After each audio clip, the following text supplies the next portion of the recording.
ذرا اس کو آپ بتائیے ہوا کیا تھا جب آپ وہاں پہنچی؟ سر میں جب گئی وہاں بہت کراؤڈ تھا، بوائز کا بہت کراؤڈ تھا. وہ مجھے الاؤڈ ہی نہیں کر رہے تھے اندر جانے کے لیے. بولے برقع کاٹ کے تم اندر جانا ہے یا تو تمہیں کالج میں انٹری نہیں ہے. پھر بھی میں somehow just went inside. پھر میں نے اسکوٹی پارک کیا. پھر میں آ رہی تھی، وہ سب کراؤڈ لے کے میرے پیچھے آ رہے تھے. سب میرے پیچھے آ کے ایسے سلوگن میں جے شری رام بول رہے تھے، اور وہ کچھ اورنج والا ایسا ہے نا وہ لے کے ایسے گھما رہے تھے اور مجھے کچھ بھی بول رہے تھے. پھر ایون آئی اسٹارٹڈ شاؤٹنگ اللہ اکبر.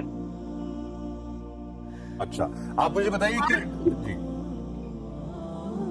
اس وقت میرے پرنسپل، میرے لیکچر سب نے آ کے اچھے سے سپورٹ کیا مجھے، پروٹیکٹ کیا مجھے. ایون پرنسپل نے کچھ نہیں کہا حجاب کے بارے میں. پھر بھی پرنسپل نے کچھ نہیں کہا، پھر بھی ان لوگ مجھے بول رہے تھے. اچھا مجھے سب سے پہلے یہ بتائیے، ویورز جو ہے یہ سمجھنا چاہ رہے ہوں گے کہ آپ کون سے شہر کی ہیں، کون سے کالج اسکول میں پڑھتی ہیں، کون سی کلاس میں پڑھتی ہیں آپ؟ میں بی کام کر رہی ہوں second year. B com second year میں، یعنی پراپر کالج میں ہیں آپ؟ اچھا تو یہ بتائیے کہ یہ آپ کب سے جو ہے آپ سیکنڈ ایئر میں ہیں، مطلب 2 سال سے لگاتار آپ ایسے ہی برقع پہن کے ہی آتی ہیں کالج میں؟ ہاں، ہم برقع پہن کے برقع باہر سے کاٹ کے اندر جاتے ہیں. تو آپ مطلب بلڈنگ میں انٹر کرنے سے پہلے برقع اتار دیتی ہیں؟ بلڈنگ مطلب کلاس کو انٹر، کیمپس میں جو رہتا ہے نا ادھر کیمپس میں برقع کاٹ کے حجاب ڈال کے اندر جاتے ہیں. بلکہ پرنسپل کو بھی کچھ تکلیف نہیں ہے، پرنسپل نے بھی ہمیں کچھ نہیں بولا. یہ لوگ کھڑ کے ایسے تماشا کر رہے تھے ادھر. برقع جو اتارا میں نے تو مولانا صاحب نے کہا کچھ تو حیا کرو. میں نے بھی کہہ دیا حیا تو آنکھوں میں ہوتی ہے، ذرا پردہ اپنی آنکھوں میں کر لو میاں. میں کیا پردہ کروں؟ انشاءاللہ قرآن کی جو آیت انہوں نے پڑھی ہے وہ غلط کوڈ کی ہے. آپ صحیح بتاتے آپ صحیح بتاتے ہیں. صحیح میں بتاتی ہوں کہ سچائی کس نے انہوں نے کہا تھا. ارے بلبلاتے کیوں سن لیجئے نا، ان کو 20 سیکنڈ بلبلاتے کیوں سن لیجئے نا. تل ملانے کی بات نہیں ہے، مہیلا کے لیے مت بولیے. حجاب اور برقعے میں ایک فرق ہے. حجاب اور برقعے کا فرق سمجھ لیجئے. حجاب کا مطلب ہے صرف یہاں سے اتنے حصے کو ڈھک لینا، برقعے کا مطلب ہے پورے جسم کو ڈھکنا. واجب ہے یا نہیں؟ یہ فرق ہے. اور شریعت میں پردہ جو ہے پورے جسم کا ہے. طواف کرتے ہوئے صرف طواف کرتے دکھائیے جنتا کو، کہاں لکھا ہے اللہ نے قرآن میں کہ واجب ہے؟ دکھائیے. جنتا ثبوت مانگ رہی ہے، دکھائیے. یہ پردہ ہے جو آپ کر رہی ہو، بے پردہ ہو کر کھڑی ہو. کیا بکواس کر رہی ہو؟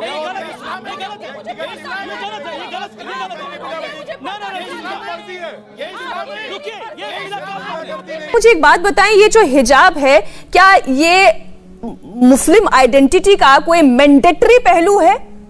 کیا حجاب پہننے سے ہی وہ مسلم ہے یا اس کے مسلم ہونے کا ثبوت حجاب ہے؟ ایسا کہیں لکھا گیا ہے کیا؟ یہ کہیں قرآن میں لکھا ہوا ہے یا کہیں حدیث میں لکھا ہوا ہے کہ مسلم آئیڈینٹی یا مطلب کوئی عورت یدی حجاب پہنتی ہے تو ہی وہ مسلمان کہلائے گی، اس کا حجاب پہننا آوشک ہے، یہ تو پہننا ہی پہننا ہے؟ اکثر لوگ مقررین خواتین کے حجاب کے بارے میں ذکر کرتے ہیں اپنی تقریر میں. اللہ سبحانہ و تعالیٰ قرآن مجید میں پہلے ذکر کرتے ہیں مرد کے حجاب کے بارے میں، پھر کرتے ہیں عورت کے بارے میں. اللہ تعالیٰ فرماتے ہیں سورہ نور میں سورہ نمبر 24 آیت نمبر 30 میں کہ اے مومن، جب بھی آپ کوئی خاتون کو دیکھیں گے، کوئی عورت یا لڑکی کو دیکھیں گے، اگر آپ کا دماغ بھٹکتا ہے فوراً اپنی نظر نیچے کرو. ایک بار ایک مسلمان تھا، ایک مسلم لڑکا جو لڑکی کو دیکھ کے بہت دیر تک گھور رہا تھا. میں نے کہا بھائی صاحب کیا کر رہے، غلط ہے. اس نے کہا ہمارے رسول نے کہا کہ پہلی نظر معاف ہے، دوسری حرام ہے. میں نے ایک نظر بھی مکمل نہیں کی اب تک. اس کا مطلب یہ نہیں کہ آپ 10 منٹ بنا پلکائے جھپکائے لڑکی کو دیکھو، گھورو اور کہو کہ نظر ہی پوری نہیں ہوئی. اللہ کے رسول کیا کہنا چاہتے تھے؟ اللہ کے رسول یہ کہنا چاہتے تھے کہ اگر غلطی سے آپ کوئی لڑکی کو دیکھتے ہیں تو دوبارہ مت دیکھو، تاکہ آپ اس کی زینت کو دیکھ کے عیش کرو. اس کے بعد فوراً لکھا ہے قرآن مجید میں سورہ نور میں سورہ نمبر 24 آیت نمبر 31 میں کہا گیا مومنات سے، مومن عورتوں سے آپ نظر نیچے کرو اور اپنی حفاظت کرو اور اپنا پلو، سر کا پلو چھاتی پہ ڈھکو. اور اس زینت کی نمائش مت کرو صرف جو عام طور پہ دکھی جاتی ہے، جو آپ حجاب کو ذرا ریلیکس کر سکتے، صرف اپنے شوہر کے ساتھ، والد کے ساتھ، بیٹے کے ساتھ، اور ایک لسٹ ہے، بڑی ایک لسٹ ہے جو قریب رشتے دار جس سے آپ شادی نہیں کر سکتے، جو آپ کے محرم ہیں. ان کے علاوہ سب لوگ کے سامنے آپ کو حجاب کرنا چاہیے. عام طور پہ حجاب کے اصول 6 ہے جو قرآن و حدیث سے ہمیں ملتے ہیں. پہلا اصول ایکسٹینٹ، کون سا حصہ جسم کا ڈھکا ہونا چاہیے. آدمی کے لیے ناف سے لے کے گھٹنے تک کم از کم، اور عورت کے لیے سارا جسم، صرف چہرہ اور ہاتھ ہتھیلی تک دکھ سکتا ہے، اس کے علاوہ سارا جسم ڈھکا ہونا چاہیے.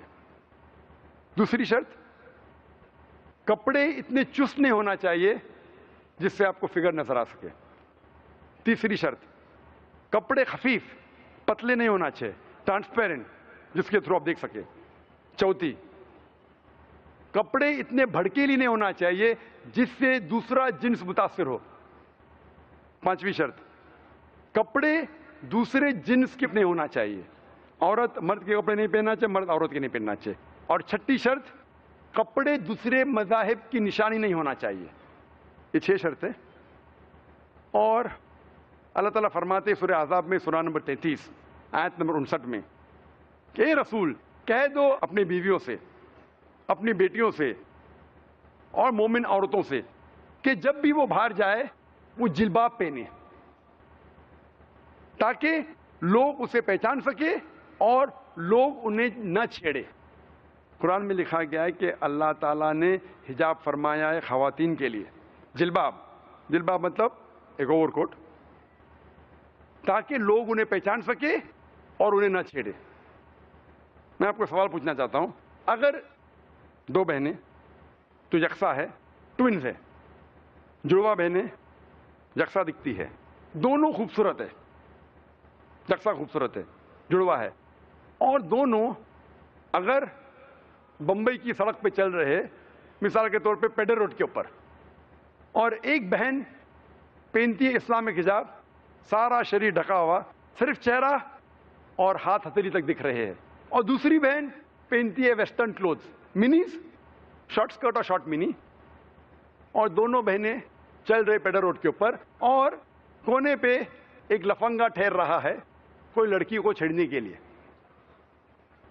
میں آپ سے پوچھنا چاہتا ہوں کون سی لڑکی کو چھیڑیں گا، کون سی بہن کو چھیڑیں گا؟ وہ بہن جو اسلامک حجاب پہن رہی ہے کہ وہ بہن جو ویسٹرن کلوز پہن رہی ہے؟ ویسٹرن کلوز، مغربی لباس. آسان سوال، آسان جواب. اسی لیے اللہ تعالیٰ فرماتے کہ اللہ نے کہا خواتین سے کہ اپنے آپ کو ڈھانکو تاکہ لوگ پہچان سکے اور لوگ آپ کو نہ چھیڑے. اس کے بعد اسلامک شریعت میں اگر کوئی آدمی کوئی عورت کا بلاತ್ಕಾರ کرتا ہے، زنا بالجب کرتا ہے، اسلام میں اس کی سزائے موت. غیر مسلمان کہیں گے سزائے موت؟ آج کی تاریخ میں 21ویں صدی میں اسلام ایک ظالم مذہب ہے، بے درد مذہب ہے.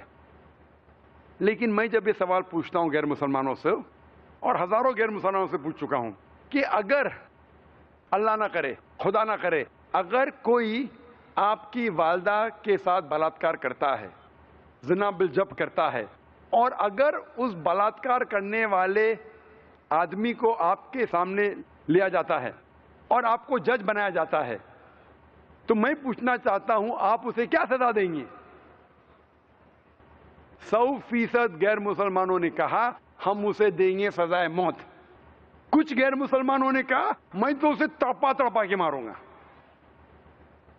تو یہ ڈوگلے پنا کیوں؟ آپ کے والدہ کو کوئی ریپ کرتا ہے، بلاತ್ಕಾರ کرتا ہے، آپ کہتے سزائے موت. دوسرے کسی والدہ کا ریپ ہوتا ہے، بلاತ್ಕಾರ ہوتا ہے، آپ کہتے سزائے موت ایک دم خطرناک سزا ہے. کیوں؟ ڈوگلے پنا کیوں؟ آپ جانتے ہیں کہ آج کی تاریخ میں ہم سمجھتے ہیں کہ USA سب سے تعلیم یافتہ ملک ہے، سب سے ترقی یافتہ ملک ہے. آپ جانتے ہیں کہ USA میں ریپ بڑی تعداد میں ہوتا ہے. According to FBI statistics of 1990، FBI statistics سن 1990 میں کہتے ہیں اسٹیٹسٹکس کہ ہر روز 1756 ریپ ہو چکے ہیں. اگر 1996 کی اسٹیٹسٹکس کے حساب سے نیچرل کرائم انویسٹیگیشن بیورو کے حساب سے U S department of justice وہ اسٹیٹسٹکس کہتی ہے کہ ہر روز 2713 بلاತ್ಕಾರ ہوئے on average in U S A. 1990 میں 1756, 1996 میں 2713. ہو سکتا ہے یو ایس اے کے لوگ ذرا مرد بن گئے. اور ابھی 2008 کی اسٹیٹسٹکس کہتی ہے investigation crime victimization bureau reported 1,25,910. سب رپورٹ نہیں ہوتے. 1990 میں رپورٹ 16%. اگر ملٹیپلائی کریں گے وہ بھی تعداد ہو جاتی ہے ہر روز 2000 سے زیادہ ریپ. امریکن اسٹیٹسٹکس کہتی ہے ہر 32 سیکنڈ میں ایک بلاತ್ಕಾರ، ایک ریپ ہو رہا ہے یو ایس اے میں. میں یہاں تقریر 2 گھنٹے سے کر رہا ہوں. اس 2 گھنٹے میں 200 سے زیادہ ریپ ہو چکے ہیں یو ایس اے میں. میں آپ سے پوچھنا چاہتا ہوں کہ اگر ہم اسلامک شریعت یو ایس اے میں نافذ کریں، ہر مرد کوئی لڑکی کو دیکھتا ہے اسے نظر نیچے کرنا چاہیے، ہر خواتین حجاب میں ہو، سارا جسم ڈھکا ہونا چاہیے، صرف چہرہ یا ہاتھ دکھ سکتا ہے. اس کے بعد اگر کوئی مرد کوئی عورت کا بلاತ್ಕಾರ کرتا ہے، ریپ کرتا ہے، سزائے موت. میں پوچھنا چاہتا ہوں کہ یو ایس اے میں ریپ کی تعداد، بلاತ್ಕಾರ کی تعداد بڑھیں گی وہیں کے وہیں رہیں گی یا گھٹیں گی؟ گھٹیں گی. آپ اسلامک شریعت نافذ کرو، فوراً ریزلٹس. اسی لیے سارے دنیا میں اگر کوئی دیش ہے، اگر کوئی ملک ہے جہاں سب سے کم ریپ ہے، بلاತ್ಕಾರ ہے، وہ سعودی عربیہ. آپ اسلام کی شریعت کو نافذ کرو، فوراً ریزلٹس ملیں گا. اسی لیے میں کہتا ہوں کہ اسلام اچھی باتیں کرنے کے علاوہ ایک ایسا طریقہ آپ کو دکھاتا ہے جس سے آپ وہ اچھی بات معاشرے میں قائم کر سکو. اسی لیے اسلام دین الحق ہے، حق کا مذہب ہے.